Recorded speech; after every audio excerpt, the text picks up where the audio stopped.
धर्म प्राण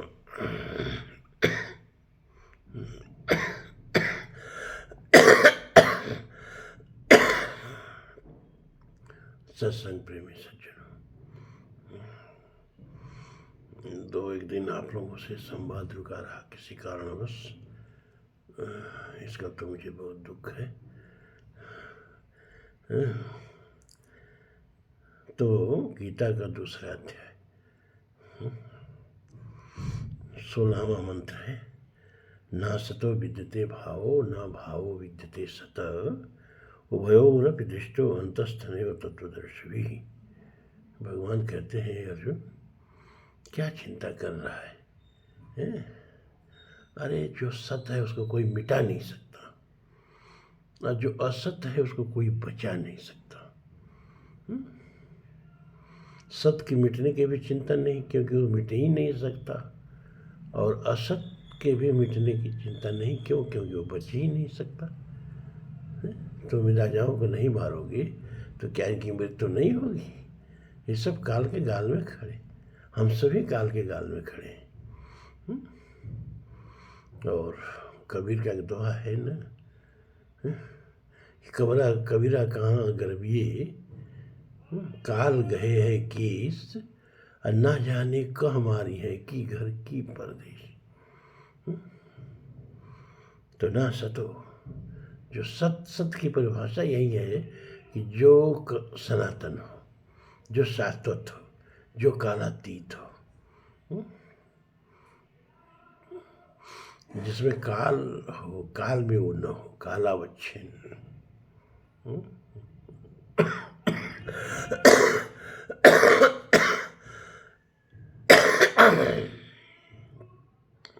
तो न सतो विद्यते भाव, सत्य का किसी काल में अभाव नहीं है, और असत्य का किसी काल में भाव नहीं है। यहाँ तक कि वो जब दिखता है कि है तब भी नहीं होता है, तभी वो बुद्धि का भ्रम होता है, दृष्टि का भ्रम होता है। उभयो अपि दृष्टो अंतस्तनैव तत्वदर्शिभिः। उभयो माने इन दोनों को, क्या? सत्य को और असत को, है, और इसके अंत को, है, अनैव तत्वदर्शिभिः। इन दोनों के सत्य को तत्वज्ञानियों ने देखा, और देख के बताते हैं हमको। देखो एक चीज बताएं, अध्यात्म विद्या है ना, तो इसमें इंस्ट्रूमेंट नहीं चलता है। जैसे हमारे पास चीज़ों को जानने के साधन है, बुद्धि से जानते हैं, विमर्श से जानते हैं, मन से जानते हैं, नाना प्रकार के इंस्ट्रूमेंट आ गए हैं जानने के, उनके माध्यम से जानते हैं।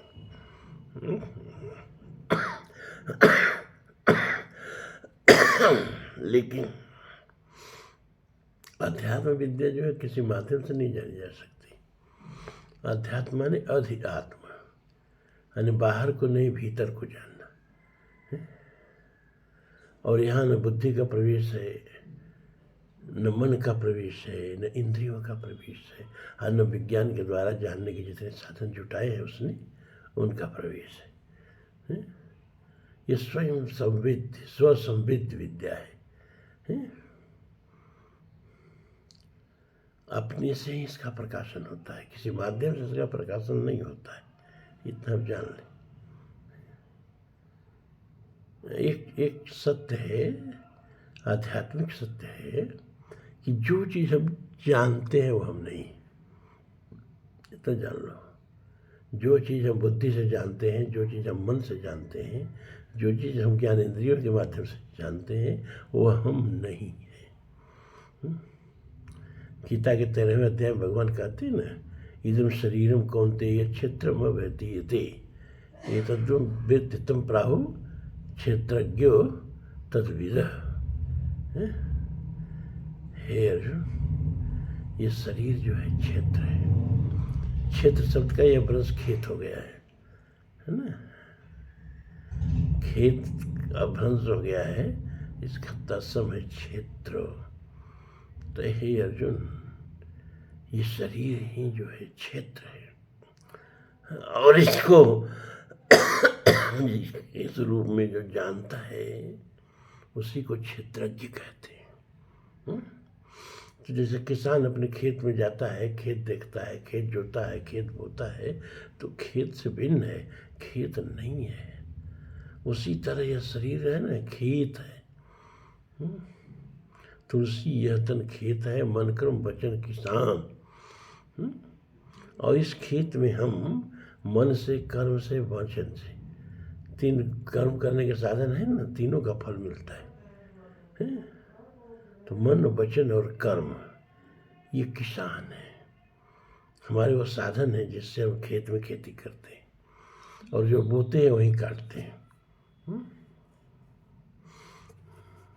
जो बोते हैं वहीं काटते हैं, और प्रतिपल हम अपने कर्मों के द्वारा बुआई कर रहे हैं और फसल तैयार हो रही है फलोभोग की, जिसको हमें आने वाले दिनों में भोगना है। अब देखो आप, कर्म करने की गति तो बड़ी तेज होती है, लेकिन भोगने की गति उतनी तेज नहीं होती है। हम गेहूँ बोते हैं कब? कार्तिक में, और काटते हैं कब? चैत में। 4 महीने का परीक्षा करनी पड़ती कि नहीं पड़ती? धान रोपते हैं आषाढ़ में और काटते हैं जाके कुआर में, कार्तिक में। तो इसी तरह से जो हम कर्मों के बीज बो रहे हैं, इसको फलित होने में जन्मों के अंतराल लग जाते हैं, जन्मों के अंतराल लगते हैं। एक जन्म में किए गए कर्म कहीं दूसरे जन्म में फल देते हैं, इसको प्रारब्ध कहते हैं। कर्म 3 प्रकार के होते हैं, संचित कर्म, प्रारब्ध कर्म, क्रियमाण कर्म। संचित कर्म वो हैं जो हमने किए हैं लेकिन हमारे फिक्स डिपॉजिट में जमा है, मतलब ये उनका फल भोगने का उनका नंबर नहीं आया, किसी जन्म में किए। और प्रारब्ध कर्म उसको कहते हैं जो इस समय फल दे रहे हैं, किए किसी जन्म में, फल अब दे रहे हैं, और हमको समझ में नहीं आ रहा है कि सब कुछ ठीक होते हुए हमको कष्ट क्यों हो रहा है, हमको सुख क्यों मिल रहा है। ये कष्ट और सुख कोई दूसरा नहीं दे रहा है। कौ न काहु सुख दुख कर दाता, निजकृत कर्म भोग सब भराता। अपने ही कर्मों को फल देते हैं, ईश्वर इसमें ज़्यादा हस्तक्षेप नहीं करते। हालांकि फल वहीं से आता है, लेकिन मनमाना नहीं, फल देने में ईश्वर मनमाना नहीं है। शुभ अरु अशुभ कर्म अनुसारी, देत ईश फल हृदय विचारी। फल तो ईश्वर के यहाँ से आता है, लेकिन शुभ और अशुभ कर्म के हिसाब से ही हृदय में विचार करके फल देते हैं, बिना विचारे नहीं दे देते हैं।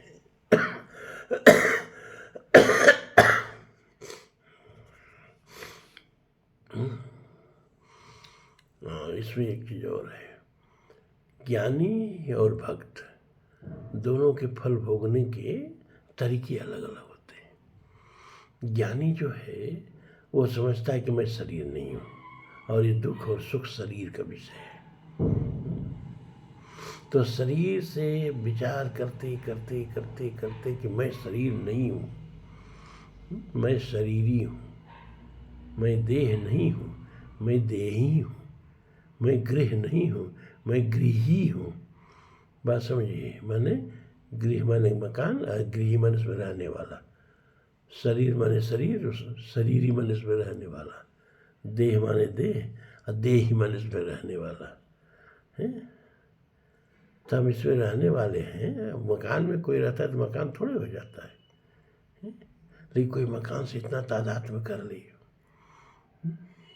अपने को मकान समझने लगे, तो इतना शरीर से जब हमारा तादात्म्य हो जाता है, तो शरीर के सारे सुख दुख हम अपनी आत्मा को ओढ़ लेते हैं और बोलते हैं कि आत्मा दुखी है, आत्मा सुखी है। तो ज्ञानी जो है वो अपने को शरीर से अलग कर लेता है, सुख दुख उस पर भी आते हैं, लेकिन जानता है कि शरीर का विषय है, तो इसलिए उसको दुख कम होता है, ये ज्ञान का विषय हो गया। और भक्त का सुख दुख भोगने का अलग तरीका होता है। भक्त क्या करता है, वो कहता है देखो सुख भी आया है तो कौन दे रहा है, परमात्मा। दुख भी आ रहा है तो कौन दे रहा है, परमात्मा। तो मत देखो सुख, मत देखो दुख, जो दे रहा है उसको देखो। जैसे प्रसाद है तो प्रसाद का पदार्थ नहीं देखते हैं, प्रसाद किसका है इसको देखते हैं।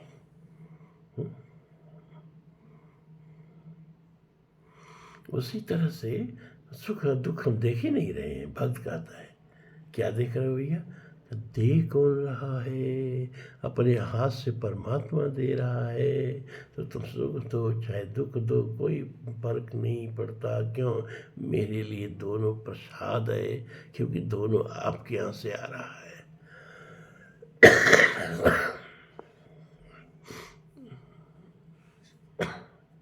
दोनों आपके यहाँ से आ रहा है। तो गीता देखो, जीवन का जो सिद्धांत है वो गीता के दूसरे अध्याय में भगवान उतार देते हैं। क्या, कि ये शरीर नाशवान है और आत्मा अविनाशी है। ये सारा अध्यात्म का इतना ही जानना है। सारा वेदांत केवल चार ही वाक्य सिखाता है। क्या सिखाता है? ऋग्वेद का महावाक्य है जो उसके ऐतरेय उपनिषद से लिया गया है, प्रज्ञानम ब्रह्म। प्रज्ञानम ब्रह्म का मतलब कि हमारे भीतर जो जानने की शक्ति है, संविद शक्ति, चेतना शक्ति, जो हर चीज़ को जानती है, संवेद ग्रहण करती है, संवेदना ग्रहण करती है, वही आत्मा है, वही परमात्मा है। प्रज्ञानम ब्रह्म, अपने भीतर बैठा हुआ है जो प्रज्ञान है, जो सर्वविद शक्ति है, सबको जानने की शक्ति है, यही ब्रह्म है। और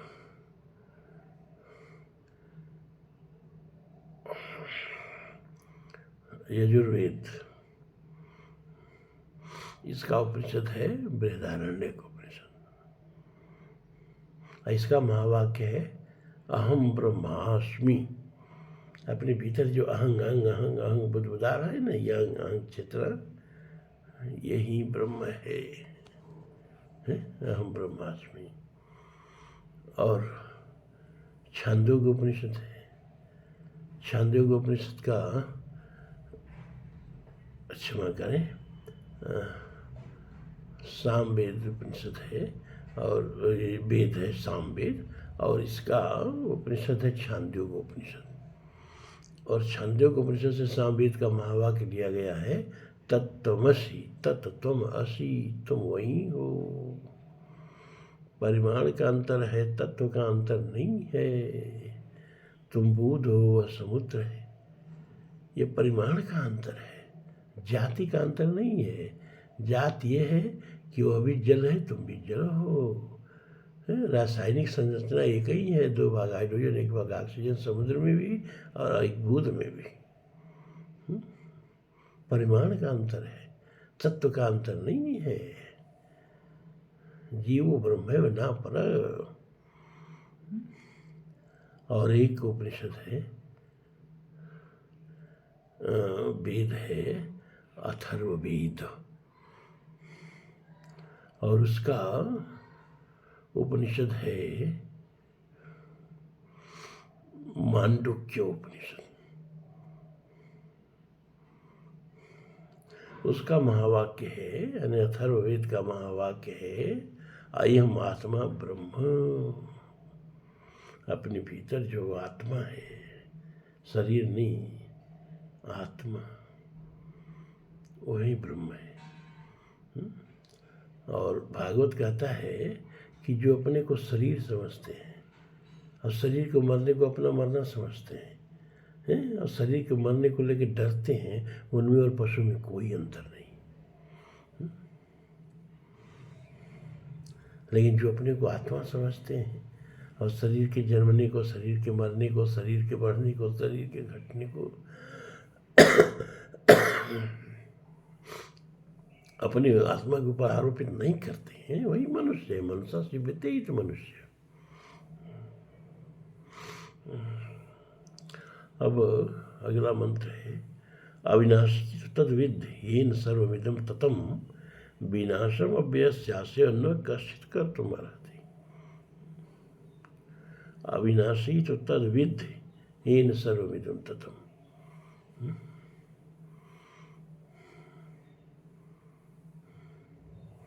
ए अर्जुन, यहाँ अविनाशी कौन है जानते हो?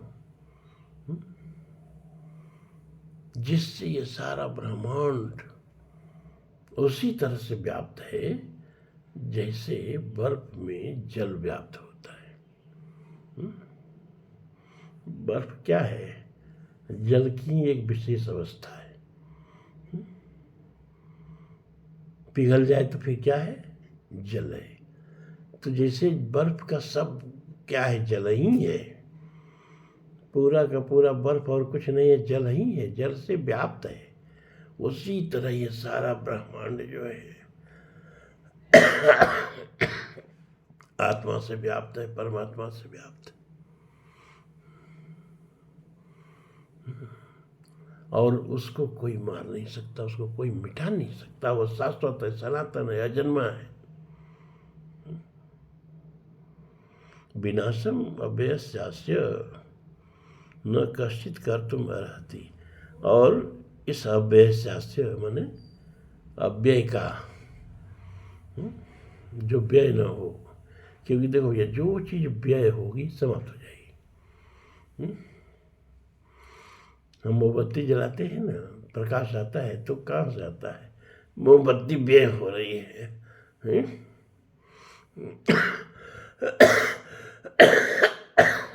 मोमबत्ती व्यय हो रही है।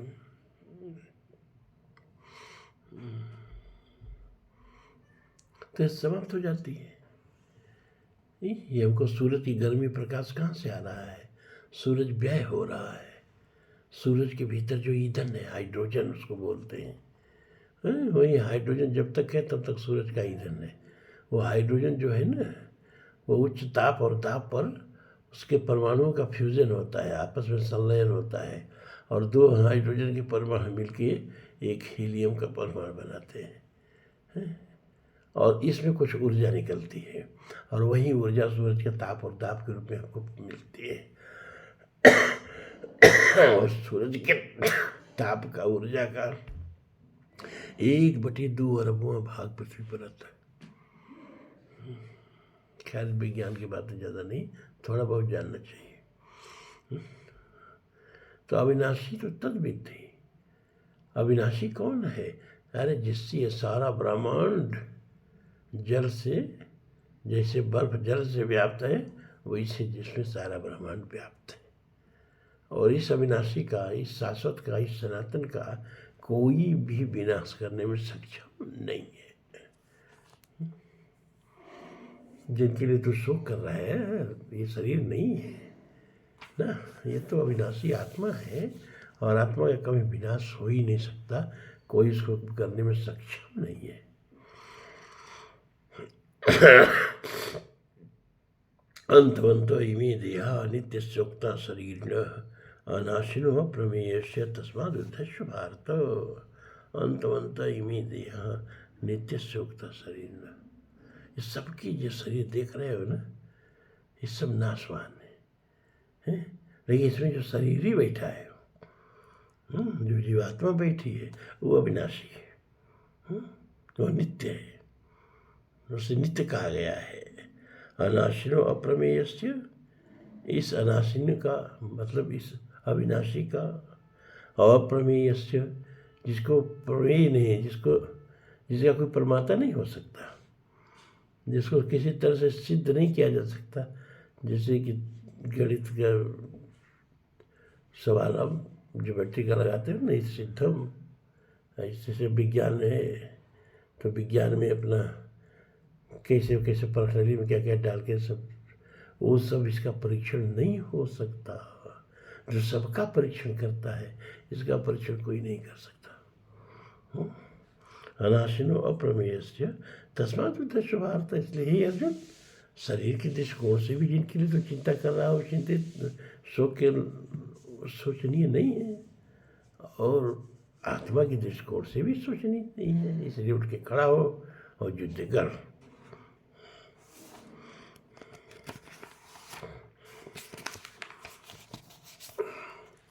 यैन वित्ति हंतारम यैन्य मन्यते हतम उभो तो न विजानी तो नायम हंति न अन्यते।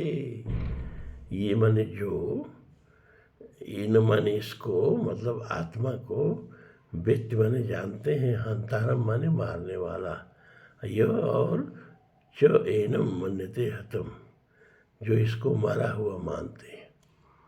न यह किसी को मारता है, अन्य किसी के द्वारा मारा जा सकता है, इसमें कर्तापन है ही नहीं।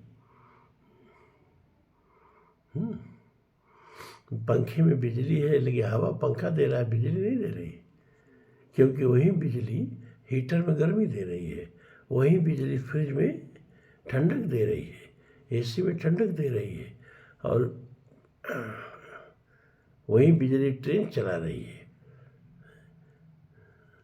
तो पंखा चल रहा है, इक्विपमेंट, बिजली तो एक ऊर्जा है। अब जैसा आपका साधन है उसके हिसाब से वहाँ कार्य हो रहा है, जैसा आपका अंतःकरण है उसके अनुसार आप कार्य कर रहे हैं, वो बस ऊर्जा है। और जिस दिन वो ऊर्जा निकल जाती है, जिस दिन वह चेतना निकल जाती है, जिस दिन वो जीवनी शक्ति निकल जाती है, तो आप देखते हो शरीर कैसा जड़ हो जाता है। बिजली चली गई, पंखा खड़ा हो गया, बिल्कुल यही बात है।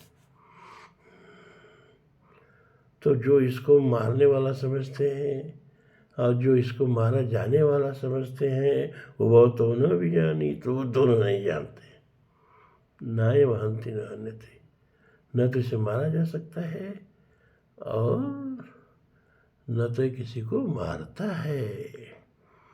न जायते मृत्येवा कदाचित नायम भूत्वा भवितावान भूय अजो नित्यो शास्त्रोऽयं पुराणो न हन्यते हन्यमाने शरीरे। न जायते, ये आत्मा न किसी काल में जन्मती है और ना ही मरती है, क्योंकि मरने के लिए जन्मना और जन्मने के लिए मरना जरूरी है। एक ही सिक्के के दो पहलू हैं, जन्म और मरण, दोनों से मिलकर जीवन बनता है। खाली जन्म हो मरण न हो तो भी जीवन नहीं है, और खाली मरण हो जीवन न हो तो भी जीवन नहीं है। तो ये आत्मा है ना, इसमें न जन्म है न मरण है, जीवन भी नहीं है। जीवन के लिए जन्म मरण बताए दोनों जरूरी। तो न जायते मृत्यवा कदाचित, न तो यह किसी काल में पैदा होता है और ना ही कभी मरता है। ना यह भूत्वा भवितावान भूय, और न यानी कभी हो के फिर न होने वाला है।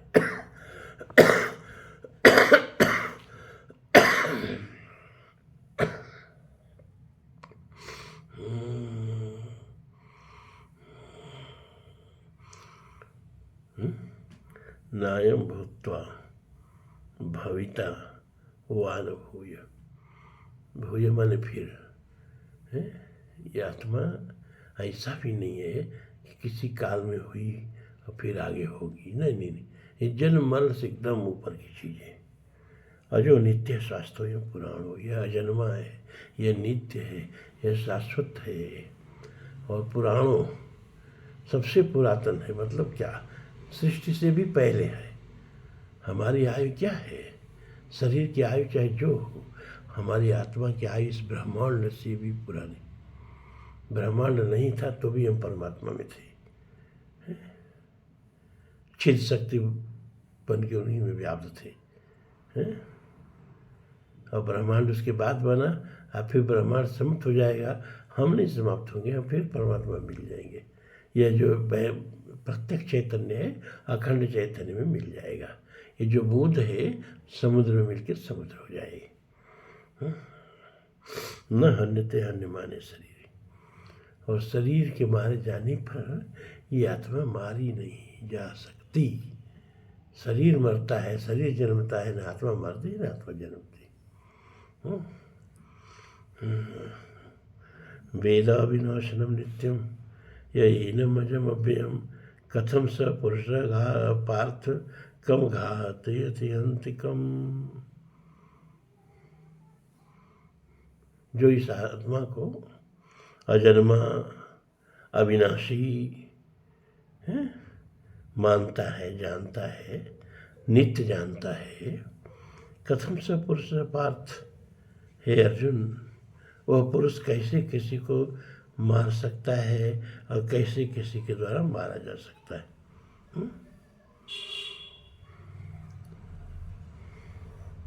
वासांस जीर्णानि यथा विहाय नवानि गृह्णाति नरोपराणि तथा शरीराणि विहाय जीर्णान्यान् संयाति नवानि। जैसे वासांस जीर्णान्, पुराने वस्त्रों को त्याग करके और व्यक्ति क्या करता है, दूसरे वस्त्र धारण करता है। तथा उसी तरह से शरीरान विहाय जीर्णा, जिन शरीरों के प्रारब्ध पूरे हो चुके हैं उन्हीं को जीर्ण कहते हैं। यहाँ जीर्ण का मतलब अवस्था से नहीं है, बच्चे भी मरते हैं, युवा भी मरते हैं, वृद्ध भी मरते हैं। तो यहाँ जिन शरीरों के प्रारब्ध पूरे हो गए हैं, प्रारब्धम पुष्यते वपु, हर शरीर का प्रारब्ध पहले पैदा हो जाता है। उसको कितना सुख कितना दुख भोगना है, कब जीना है कब मरना है, सब पहले से तय। तथा शरीरान विहाय जीर्णान, तो जैसे मनुष्य पुराने वस्त्रों को छोड़ के अन्य नए वस्त्र धारण करता है, उसी तरह से जीवात्मा जिन शरीरों के प्रारब्ध पूरे हो गए हैं उन पुराने शरीरों को छोड़ करके नवान ग्रहण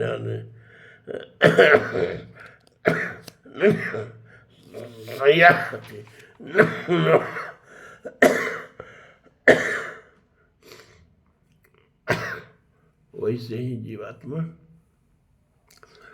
पुराने शरीरों को धारण करके नए शरीरों को प्राप्त हो जाता है। ठीक है, अब आज इतना ही। स्वस्थ रहा तो कल फिर मिलेंगे। जल्दी हम सत्संग भंग नहीं करते हैं, लेकिन इधर अब हमको लग रहा बुढ़ापा आ गई। हम पलियाँ एक बार गए थे प्रवचन करने और वहाँ आइजा हो गया। हमको 50 वर्ष उस उम्र थी हमारी, 23 वर्ष पहले की बात बता रहे हैं।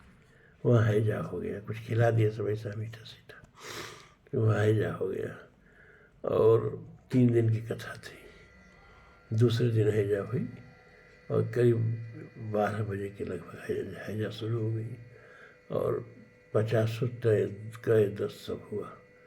अब आयोजकों ने कहा कि भाई बाजार में माइक से फिरवा दीजिए कि गुरु जी की तबीयत खराब हो गई, सत्संग नहीं होगा। हमने कहा नहीं सत्संग तो होगा, सत्संग नहीं छूटेगा। अरे गुरु जी आप बच जाए, हम लोग के मुख में चंदन लग जाए, सत्संग की बात कर रहे हैं। हम कर रहे हैं तो होगा। और 7 बजे सत्संग था। हमने कहा 5 बजे के बाद न एक दस्त होगा न एक उल्टी होगी। और ठीक 5 बजे मैंने इच्छा शक्ति से 10 उल्टी रोक दिया। 7 बजे मंच पर बैठे 3 घंटा कथा कहे। पीछे जो था ना एक डॉक्टर लगाए थे, सब वो ले करके सबको क्या सब सिरप पर जो बेचारे कुछ हो जाए, गुरु जी को डिहाइड्रेशन न हो जाए। जब कथा कर लिए तो कथा के ऑर्गेनाइजर एक SDM था, तो खड़ा होकर कहा कि आप लोगों को पता है गुरु जी किस समय स्थिति में कथा कहे हैं? आज इनको हैजा हो गई थी, 50 उल्टी करने के बाद ये बैठ के कथा कर रहे हैं। तो हम इस स्थिति में भी कथा करते हैं, लेकिन मुझे बड़ा दुख है कि 2 दिन अब ऐसी बुढ़ापा आ गई कि हिम्मत नहीं कर रहा था बैठ के कथा करने की। और आज भी कैसे हो रही है कथा हम ही जानते हैं, लेकिन अब होगी, इतना तय है। ठीक है, अब आज इतना ही। बहुत बहुत साधुवाद, बहुत बहुत